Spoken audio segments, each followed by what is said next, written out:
சரி, இப்போது nucleic acid அப்படின்னா என்ன அப்படின்னு பார்த்தோம்னா, செல் இருக்குது, செல்லுக்குள்ளே நியூக்ளியஸ் இருக்குது.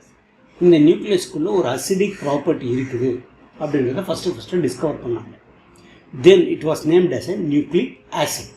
Acidic property which is present inside the nucleus, hence it is called as nucleic acid.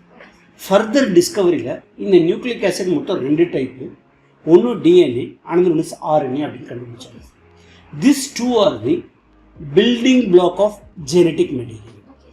Genetic material, அதாவது இன்ஹெரிட்டன்ஸ்க்கு காரணம் வந்து இந்த டிஎன்ஏ ஆர்என்ஏ தான் அப்படின்னு சொல்லிட்டு ஃபர்தராக டிஸ்கவர் பண்ணாங்க. ஓகேவா? டிஎன்ஏ தான் genetic material for most of the organisms. If you take plants, animals, so இதுக்கு எல்லாத்துக்குமே ஜெனட்டிக் மெட்டீரியல் யார்? டிஎன்ஏ தான். ஆர்என்ஏ வந்து ஜெனட்டிக் மெட்டீரியல் கிடையாது. யாருக்கு கிடையாது? பிளான்ட், அனிமல்ஸ்க்கெல்லாம் ஜெனட்டிக் மெட்டீரியல் கிடையாது. ஆனால் ஆர்என்ஏ யாருக்கு genetic மெட்டீரியல்னா வைரஸ்க்கு genetic material.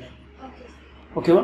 வைரஸ்க்கு either DNA genetic மெட்டீரியலாக இருக்கும், இல்லை ஆர்என்ஏ ஜெனட்டிக் மெட்டீரியலாக இருக்கும். ரெண்டுமே இருக்காது வைரஸ்குள்ளே.